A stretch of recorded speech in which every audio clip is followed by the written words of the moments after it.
Over 6 decades ago, Nikon took over the Calypso underwater land, sea, and air camera system. Let's go. Whew. Hello everyone, Carmine from New York here. We're going to discuss these gorgeous Nikonos cameras, originally called Calypso. Guys, I have a few things to go over here in class number 511. These cameras are gorgeous. They have a lot of history. They have a lot of different style engineering in here that you won't see in any other camera. All right. The photographs you're going to see behind me and throughout this video were all taken with this one. There were many Nikonos style model cameras. This one is the Model 2, as you can see up here. It's unique. We have so many things to go over. You won't see anything like this. Their next model was the Nikonos. This is the 4A. It has a few more advancements. And let me tell you, first of all, if you don't know, it's a film camera.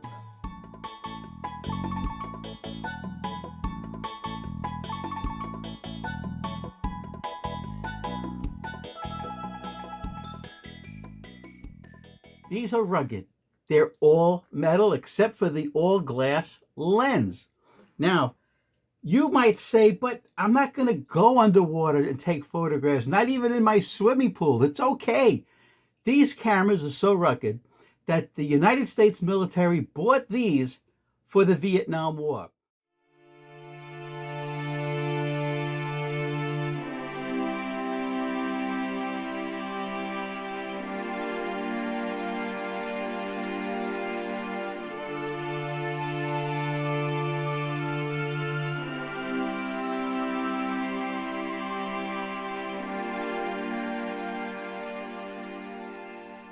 The United States Army used these for their photographers, their military photographers, because they are moisture proof. They can take a beating. They're all metal. The lens doesn't allow any dirt in it because it's meant to go underwater. The United States Navy bought these cameras for their underwater photography. These are great cameras. If you're going to go and photograph things today, such as going to a mosh pit. Now, I don't photograph in a mosh pit anymore because I stand out like a sore thumb, but think about it. If you had this camera in a mosh pit, or if you went to motocross, the dirt and the bumping around that a camera would take. Do you want to take a $4,000 Nikon Z camera there? No. Grab one of these. These sell in working minty condition for about $75, worth every penny. Now there's a couple of different lenses you can purchase. Be careful. Some of the lenses are only meant to be used underwater because it uses the water to help as a front element, and they will not be good above land because around the whole edge of the camera around the whole edge of the frame, the photograph would be out of focus. These lenses are good for underwater and above water, as you can see in these photographs that I took in my backyard, you might say, in Little Italy, Manhattan, New York City.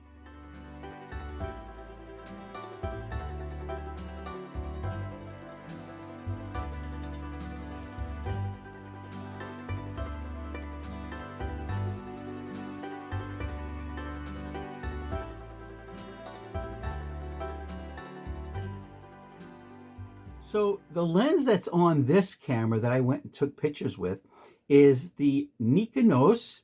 This is it's W-Nikon. It's an f2.5 35 millimeter lens. Yep, it's 35 millimeter. It's a little wide angle, perfect, remember, for street photography.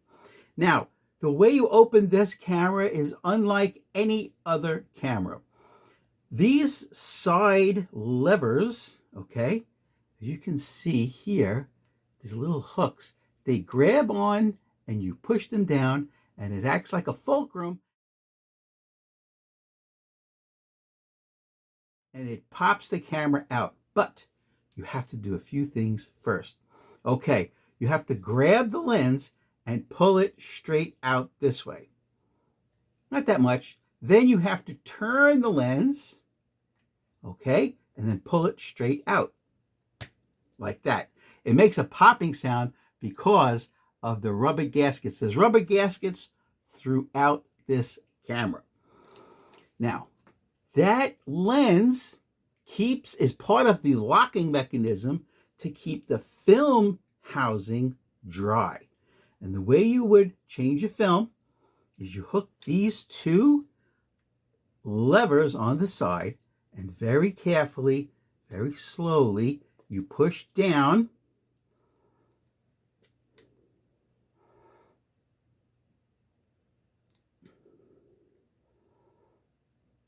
and there we go.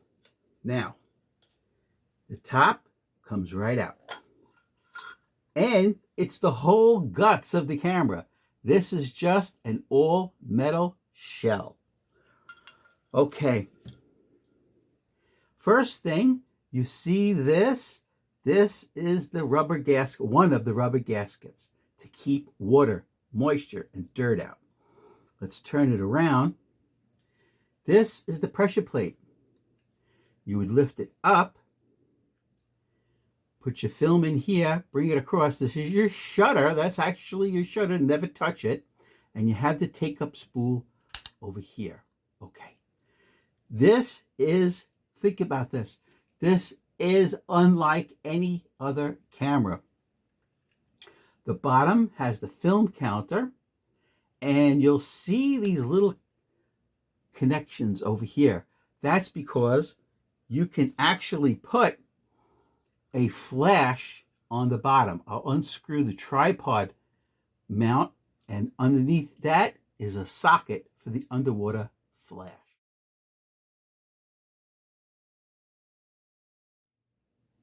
Let's see. That was 125th of a second. Let's see if I can slow it down for you even further. And that is B for bulb. All right. So on the top of the camera is your shutter speed dial. You have B, 1/30th of a second, a 60th of a second, 1/25th, 2/50th, and 500th of a second, and R. You have to set it on R to rewind the film. Now, you advance the film by pushing this in. And then you take the picture by pushing it in one more time. That's your shutter. So your film advance and shutter are all in one. It does have a cold shoe on top. That's for putting things like I did. I put a light meter on the top when I was taking pictures above land.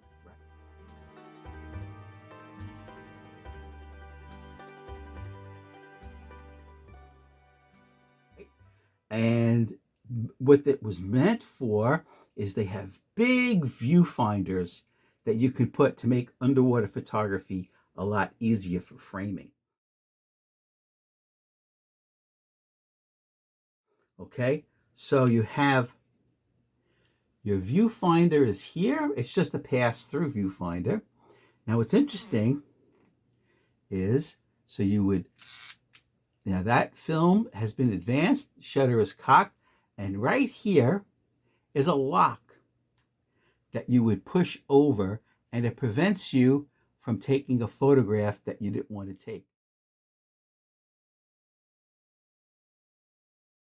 It's a shutter lock. Then you would move it out of the way and take your picture. Wonderful engineering. The film rewind, right, is here. Now remember, this is all has rubber gaskets. Okay. This moves out of the way so you could put a fresh cassette film in. Now, what's interesting, I'm going to show you a photograph now. One thing I've noticed when taking photographs with the Nikonos 2 is this is the film advanced take-up spool, right? Now, what's interesting is each frame should be separated by an even separation bar. I'm going to show you a photograph now and a video. With this camera, that bar sometimes is thin and sometimes it's wide. That's not a problem on your negatives if you're going to enlarge them with an enlarger, one frame at a time. But if you're going to use it in a scanner, a frame holder that has individual frames, you might have to scan a few times by moving the negative over. Let's look at that photograph now of the negative separation lines between each frame.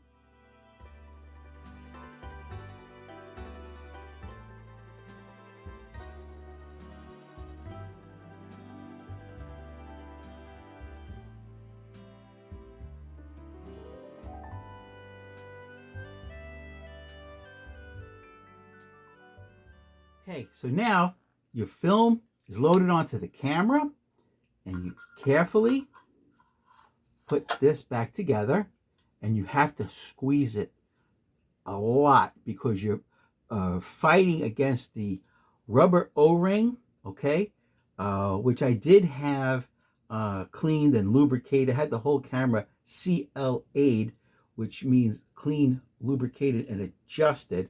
So everything is nice and tight. You really have to use two hands until it's seated nicely. Right here, there's no gap. Okay.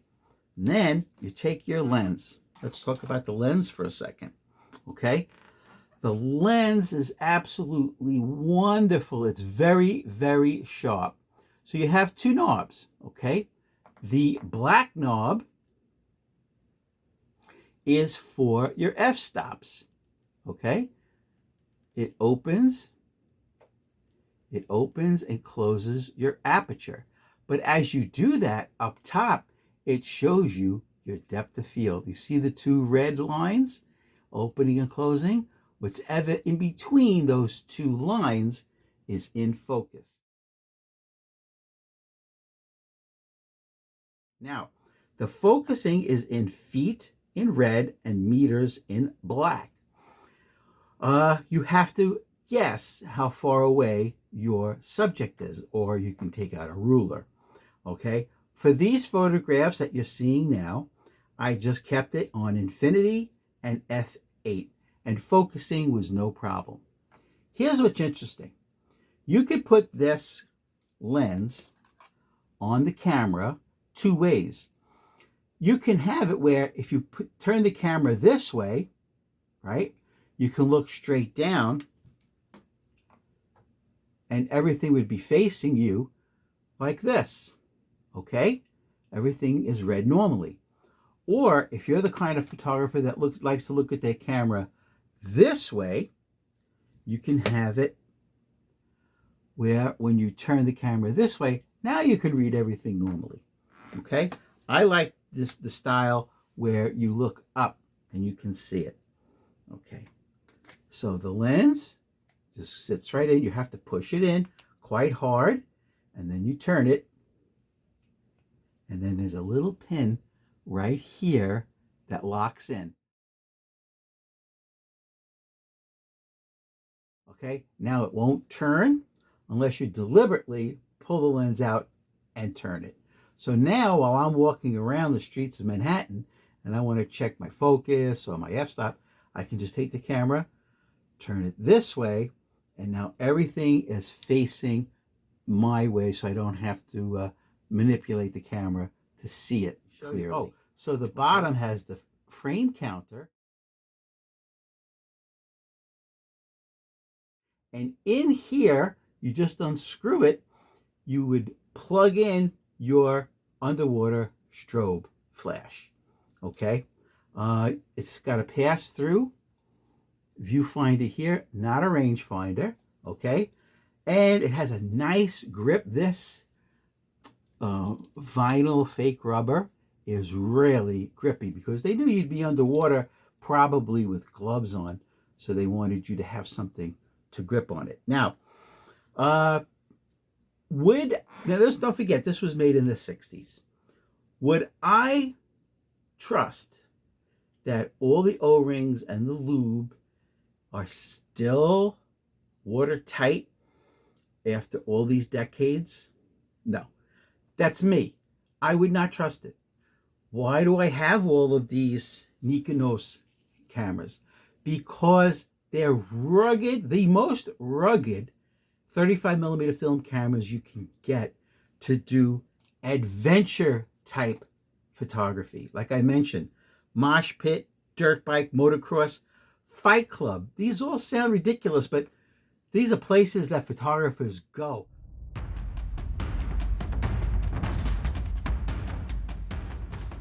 Places that are rough and tumble, perhaps during some uprising in your town or city where there's some picketing that goes wild, and there might be some violence, let's just say. You have to understand, I'm a photojournalist. You have to be ready. All right. So here's one thing that's very interesting. Like I mentioned, I would not use these cameras that are over 6 decades old. I wouldn't use them underwater. Only that's me. They're most likely still watertight. But don't forget, I live in New York, which is the East Coast, we live by the Atlantic Ocean and salt water. Could you imagine salt water getting into a camera? It's as good as done.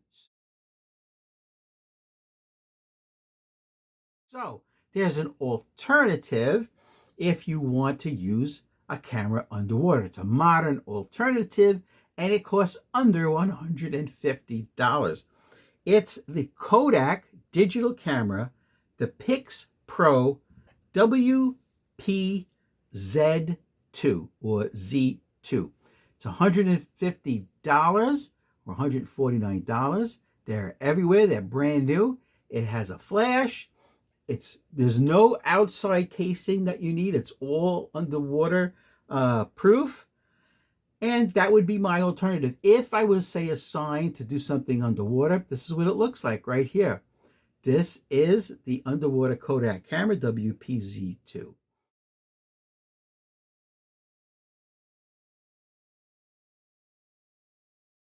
That's the camera I would go for a modern underwater camera. Now, that's all plastic.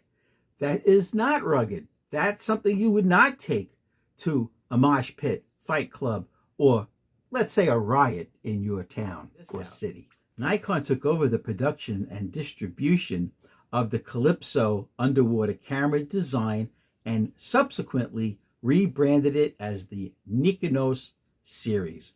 Here's a breakdown of the key points. Calypso's origin. Don't forget, Calypso, that's what these cameras were called before Nikon bought them out. The Calypso, which was originally conceived by Jacques Cousteau, an underwater diver and adventurer. And it was designed by Jean DeWaters, manufactured by Adams, and distributed by La Spirotechnique in France.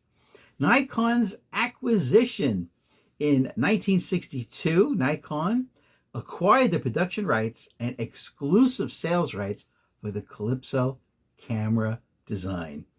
Birth of Nikonos. Nikon then began manufacturing and selling the camera from 1963 onward as the Nikonos. This became a well-known and successful series of underwater cameras. Now I'm going to stop there for a second and say, if you go on eBay, You will see many, many, many of them for sale. Very low price because they are ruined by salt water or fresh water. Because there's a whole system. If you were to buy a new one back then, the instruction book had a whole instruction that once you're finished taking photographs underwater, what you had to do to the camera, you had to clean it.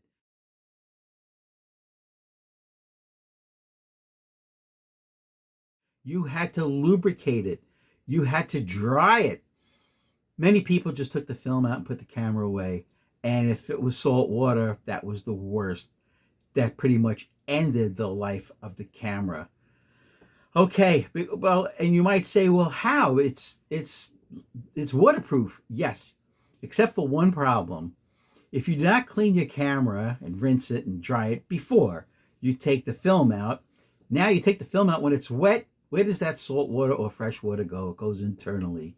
And then you close it up and the water stays there and water does its damage.